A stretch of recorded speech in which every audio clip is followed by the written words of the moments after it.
Sumber hukum Islam. Al-Quran berkedudukan sebagai sumber pertama dan utama dalam hukum Islam. Kedudukan ini mengharuskan umat Islam memahami pesan-pesan yang dikandungnya untuk dilaksanakan dalam kehidupan. Hal tersebut juga diperlukan sebagai upaya mengatur perilaku manusia, baik yang berhubungan dengan manusia ataupun makhluk yang lainnya secara horizontal.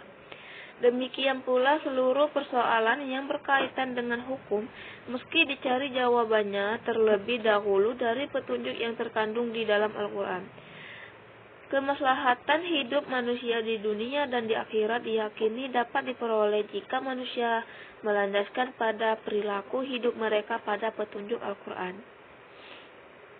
Argumentasi yang menyatakan bahwa Al-Quran sebagai sumber dan dalil pertama dan utama ditemukan dalam penjelasan Al-Quran. Al-Quran sendiri pada sejumlah ayatnya lebih dari 30 kali ditemukan pemerintah mematuhi Allah dalam Al-Quran, bahkan meninggalkan aturan yang disebutkan Al-Quran akan membawa akibat meningkatnya kejahatan yang dilakukan manusia. Al-Quran secara redaksional dan makna yang dikandungnya bersifat qad.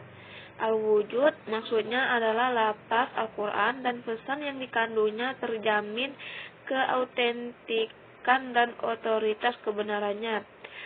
Keautentikan itu terjamin karena transformasi periwayatannya secara keseluruhan mencapai tingkat mutawatir. Selain itu, jaminan keaslian Al-Quran mendapat intervensi langsung dari pemiliknya Allah Subhanahu wa Ta'ala. Al-Sunnah pada uraian sebelumnya telah dijelaskan bahwa Al-Quran sebagai sumber utama dan yang paling utama dari hukum Islam yang bersifat global yang membutuhkan penjelasan secara operasional. Nabi Muhammad SAW sebagai penyampai ajaran Al-Quran diberi otoritas oleh Tuhan untuk menjelaskan lebih lanjut apa yang telah diwahyukan kepadanya. Dengan demikian, Al-Sunnah baik dalam bentuk perkataan, perbuatan maupun dalam bentuk takril berkedudukan sebagai sumber kedua setelah Al-Quran. Kedudukan Al-Sunnah sebagaimana disebutkan di atas berdasarkan argumentasi bahwa secara normatif ditemukan ayat Al-Quran yang menyeluruh untuk taat kepada Rasul.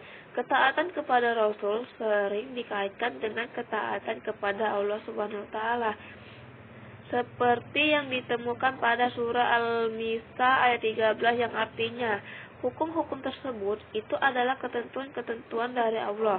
Barang siapa taat kepada Allah dan Rasulnya, niscaya Allah memasukkannya ke dalam surga.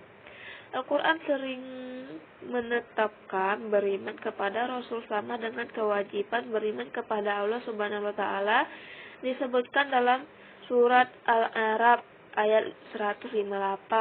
Penegasan Al-Quran juga menyebutkan bahwa perbuatan Rasul berdasarkan wahyu yang diturunkan kepadanya, seperti yang disebutkan dalam surat Al-Najm ayat 3 yang artinya dan tidaklah diucapkannya itu Al-Quran menurut kemauan hawa nafsunya, akal dan proyeksi ijtihad. Pengertian akal menurut Al-Quran lebih khususnya menurut pengertian pra-Islam, yaitu bahwa memperhatikan alam sekitarnya dengan otak, yang dimana otak adalah organ tubuh akal. Artinya akal itu sendiri terdapat di dalam otak seseorang yang digunakan untuk berpikir, dan berdasarkan pemikiran itu maka lahirlah suatu ide atau gagasan mengenai suatu masalah yang dipikirkan. Sebagaimana telah kita ketahui bahwa Allah Subhanahu wa Ta'ala menciptakan manusia berbeda berdasarkan akalnya dengan makhluk hidup lainnya seperti hewan dan tumbuhan. Berdasarkan perspektif Islam, peran akan dibagi dua, yaitu yang pertama, memahami nilai-nilai ajaran agama. Apabila ada doktrin yang kurang jelas, akal akan merumuskan pelaksanaannya. Adapun ketika sebuah doktrin agama memiliki nilai-nilai sosial, Akal bertugas menerjemahkan dalam konteks kehidupan kekinian, bukan untuk mengubah doktrin, melainkan menemukan pelaksanaan doktrin. Yang kedua, akal bertugas memilih dan menyeleksi doktrin agama. Terkadang ada doktrin agama yang temporer, madaniyah, dan doktrin agama yang selalu kontemporer, makiyah. Terkait hal ini, akal bertugas untuk memilih kemungkinan terbaik pelaksanaannya. Akal dan proyeksi ijtihad.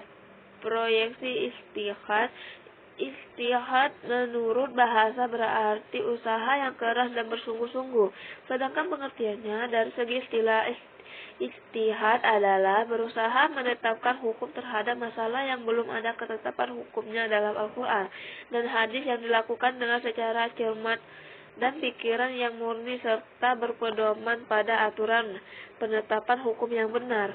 Rujukan ijtihad tetap pada Al-Quran dan hadis, dalam arti bahwa penetapan hukum ijtihad tidak boleh bertentangan dengan ayat-ayat Allah Subhanahu wa taala atau ajaran Rasulullah Shallallahu alaihi wasallam.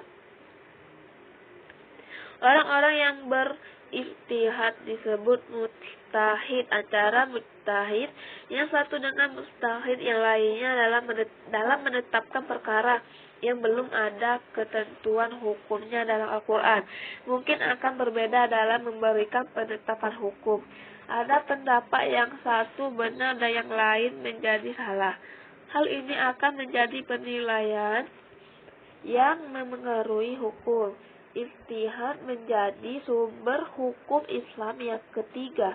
Boleh dilakukan oleh siapa saja yang memiliki persyaratan minimal seperti memahami mafhum ayat atau hadis, memiliki atau menguasai ilmu alat seperti nahwu, shorof, mengetahui latar belakang suatu ayat atau hadis, luas pemahamannya terhadap pengetahuan Islam, memiliki loyalitas yang tinggi terhadap agama dan lain-lain.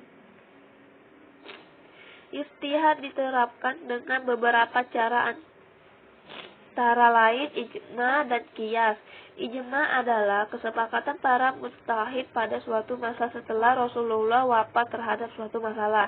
Sedangkan qiyas adalah menetapkan hukum dengan cara menghubungkan suatu perkara yang sudah ada ketetapan hukumnya terhadap masalah lain yang dihadapi dan belum ada ketetapan hukumnya.